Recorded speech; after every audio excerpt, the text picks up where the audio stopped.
What it do, Dream Team? It's your boy Neal and Mackenzie. Back with a reaction video. 4 reasons you shouldn't move to Australia. We did many videos on why Australia is amazing.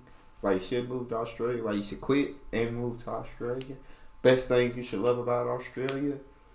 But here we are with 4 reasons that you shouldn't move to Australia. We got the Bam Family in the building.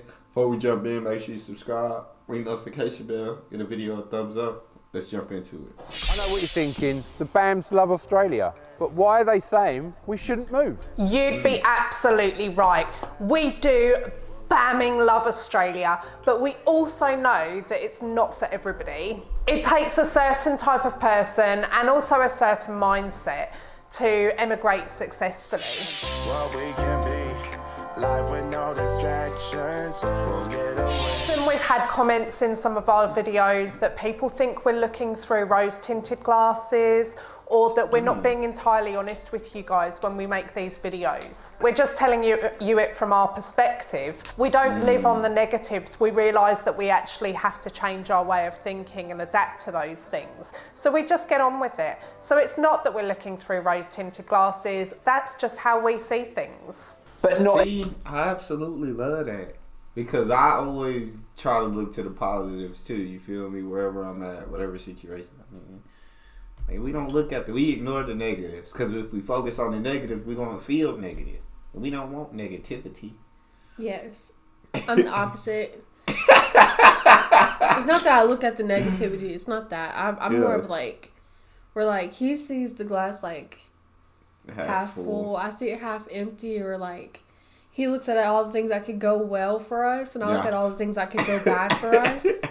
Like, I'm an overthinker, and I'm always like, no, we probably shouldn't do this because this could happen, or this could happen, and he's like, but this could happen. Like, the good things could happen. So you probably more of like a realist, where I'm more of like an optimist. Yeah, I'm just like, yeah. Like, he's always trying to tell me, like, you know, we can do all this and we can be great, and I'm just like, but what if we're not great? I don't think of the what if we're not. I think of, I want to be great. You feel me? I think of all the things that could go wrong with the plans that we make sometimes. I think of all the things that could go right. Which is why we go so well together, because we balance each other out. Like, factual. You know, I make him see that, like, you know, not everything's like all sunshine and roses, and he helps me see that all things are gloomy and terrible. Yes. Yeah, I'm definitely like that. And I completely, so when they say like, it's not that we see it through rose-tinted glasses and we think everything over here is just perfect. It's just that we focus on the positives. I understand what they mean when they say that. You ready? Yes. Everyone feels the same as we do. The first reason you may struggle in Australia is if you can't adapt to the extreme weather. When it's hot, sometimes you could even do with oven gloves to drive your car. I've actually seen people doing it. I haven't actually seen anyone, but I have thought about it sometimes when I've got in the car and it's burnt my hands. Yeah. You can forget about going barefoot in the summer. You cannot walk on the pavement or the roads barefoot. We have seen and smelt tarmac melting on a summer's day, like a really hot summer's day. And when we were talking hot, we're not talking Backstreet Boys hot, we're talking back sweat hot. To be honest, I didn't even know that was a thing prior to living in Australia. And it is just as gross as it sounds. And when it rains... Does she mean like back sweat was a thing? Or she meant like the tarmac melting? Yeah. That's what she meant.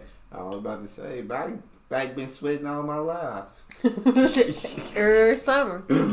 Nah, but yeah, I don't know if I see no tarmac melting. I don't know if I've ever seen that in person. Nah. And they get taught here to where, like, sometimes we can't go barefoot outside on the pavement. Or, you know, when you go to the pool and you can't walk around on the hot ground. Yes. But I've never seen it be hard enough to, like, burn some tires. That's crazy, bro. And I ain't gonna go barefoot no way, you feel me? I gave that up after I grew up. No, he really don't go barefoot around here. Like, I go barefoot around the house, like, all the time. No. I won't go barefoot outside because, like, my feet, I think, are sensitive at this point now. So, like, if I step on like the smallest rock, like it'll F my foot up. So No, I'm still a child at heart. And I will go outside barefoot. Can't do it. It might be hot and it might burn, but that's why you just like, you go like this. Like you jump around on it. You got to switch foots real quick. I don't do that. And inside, kids, you keep the house so cold. I need something covering my feet at all times, bro. Like, yeah, so he's always wearing like socks and like tennis shoes when he's walking around the house getting steps in, or he's wearing socks and house shoes. Facts. Me, like I'll go with socks and house shoes, just socks, or just barefoot. Can't do barefoot. And barefoot is when I like to put my feet on him. Oh, dude. In heck, does it rain? All of a sudden, you can end up in flash floods. And it just becomes too unsafe to drive very quickly. Obviously, there's things you can do to adapt to life in Australia, such as when you park your car, put up a sunshade so it doesn't get so hot in there. Another one is to put the aircon on before you go anywhere. Just let it cool down a little bit before you want to go off and drive. You're probably going to cattle brand yourself with your seatbelt. Just make sure you be careful with that one. Just grab the bit of plastic. Try not grab the metal. It does hurt. Don't walk barefoot in summer. Just wear your thongs everywhere. Also, if you're down at the beach, dip your feet in the ocean. So it makes walking on the sand a lot easier afterwards. And if you get caught in an extreme weather event, just keep yourself indoors until it's gone.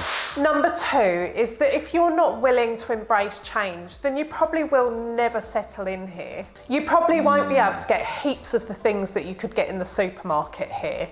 And yes, Christmas Day is flipping hot. Your whole life. I would love a Christmas in the summer, bro. No. I would love a summer Christmas. No, but like, the weather just kind of reminds me of like, I've never really been anywhere, besides like a couple places that are like here and there. But yeah, like I said, when I went to Texas, that was extremely hot, right? Yeah. Like it felt humid. But when you go down to Florida, like where it's so like windy, you don't feel how hot it is, right? You don't feel like you feel it, but you don't feel it, especially when you're near the beach. You really don't feel how hot it is. Yeah. But you don't realize how hot it is, and so you're getting extremely burnt. Because you think it feels good. Okay, I feel that. And then when you're outside maybe 30 minutes and you've got the worst sunburn. Them UV rays, them tear you up. Yep. See, I ain't never been to Florida. Bro, I've only been one time that I remember. Once I was a baby and once I was grown, but... Yeah. When we went 2 years ago to Florida, it was hot, like, if you weren't near the beach. I feel that.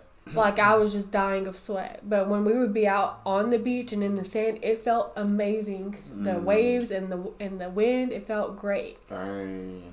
But we were all burnt that first day on the beach. We might have to hit Florida up. Florida, we might be on the way. You feel me? That might be our next trip. But let's see what we got. Life will change by moving to Australia. You don't just move into another country and carry on doing all the things that you've always done. That's just not how it works. You have to definitely adapt to different style homes, foods, home styling, different activities, and making yourself new traditions. All in all, you just have to be an adventurer with the expectation that you're going to have to change your expectations. And number 3, if you're someone that needs to be near your family, obviously Australia will not be for you. We're not all the same, but there's plenty of families that live around the corner from each other all their lives, and they see each other daily and can't live without each other. And this is what you need out of your life. You'll probably struggle without that. That's fine, just be honest with yourself, because emigrating is a very long, stressful, ruddy expensive process. It'd be crazy to go for all that and then just be miserable living here. We love our family dearly and we really love when we get to see them. But in between visits, we're happy with those video calls and also stalking their social media. That works for us, but it doesn't work for everyone. Lastly, this is a subject few people have raised in the comments, and that is Australia is not without its own problems. For example, currently there's a housing crisis. Like in many areas, housing and rent prices have gone up dramatically. And in some Bro, I saw that. Like, I've seen videos about like the housing prices in Australia, and Jesus, bro, they seem like they be charging an arm and a leg for some places, bro. We would never afford it. And I don't know if it was Australia or the UK. I want to say it's Australia. I could be wrong. Where they like charge the rent like weekly. And I saw a couple places weekly that was like $500-600 a week, bro. Bro. And it wasn't like nothing gigantic or special, bro. We couldn't do that, bro. But I could be wrong. It could have been the UK, and I could be misspeaking, and I'm sorry if I am. But yeah, there's a couple of the housing crisis videos. See, I feel like for what we pay, we have a good space. Yeah.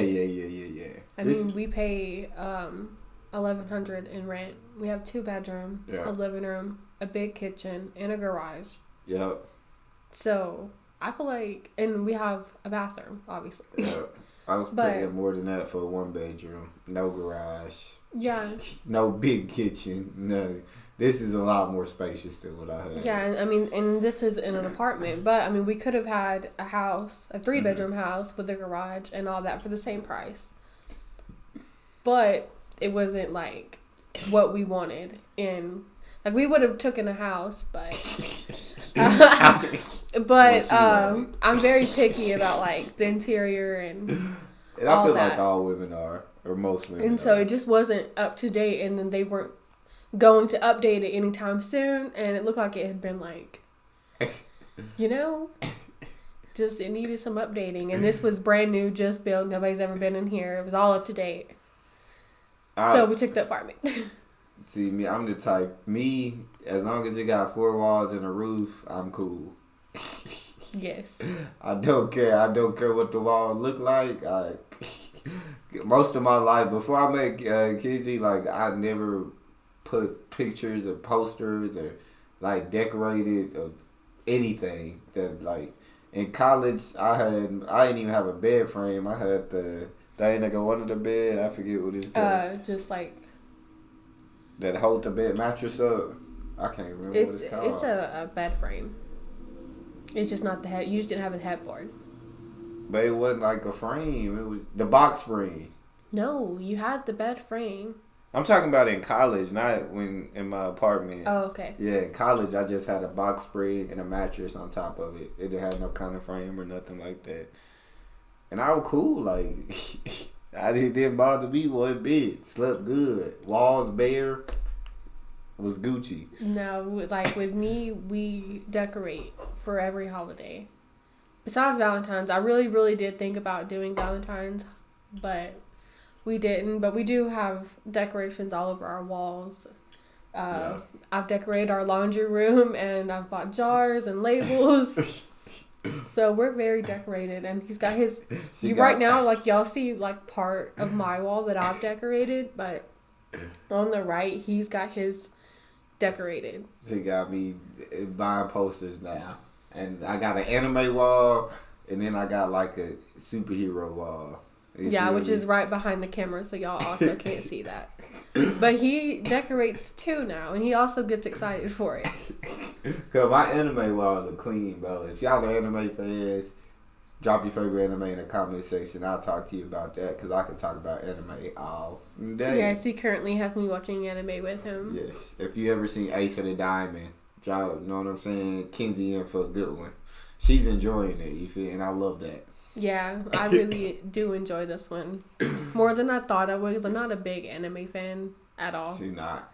I've watched like one whole anime before. Yeah, and you like that one though. You just gotta find the right animes, I guess. But you like Death Note. Yeah, I did. They started watching it without me. Yeah, I did. He introduced me to it, and I like binge watched it all in one night. And then when he woke up, I'm like, I already finished it. I was like, God damn, we're supposed to watch it together. Yeah. I couldn't go to sleep, and I'm like, this is good. So. It was good, boy. We gonna finish the video. I'm sorry, y'all. Places, there's not even enough houses to meet demand. Interest rates are rising too, and so the prices are pretty much everything. And many people are struggling financially. That last point feels pretty heavy. It is a worldwide problem, not just an Australia problem. What we're everything done definitely went up over here over the past 5 to 10 years, I'd say, for sure. Like, so when she say worldwide, that's for real, for real. Only saying about that is just not to expect Australia to be without its problemos. Be aware and be willing to adapt to what's necessary. For example, you could broaden your search for an area of where you want to live, or you could seek an additional income. You could think about more sustainable living options and be sure to live within your means rather than taking on huge debts at uncertain times. There are solutions, you just need to think outside of that box. On that note, we would like to mention something a little more cheery. So this week we hit 5,000 YouTube subscribers. We feel really overwhelmed by this, and we really want to say how happy we are that you actually take time out of your week to spend with us and be part of our BAM family. As a thank you, because we are so bamming grateful, we want to give one of you a $100 voucher to spend any Australian-based. We're going to skip the rest of it because I think they're talking about Australia. But that's so dope, you know what I'm saying? And they're much bigger than 5,000 now, which is absolutely awesome. And they definitely deserve to be because I love watching their videos. Yes. But that's all we got for this one. You guys got a favorite video suggestion? You can subscribe to Patreon or drop it in the comment section. We out.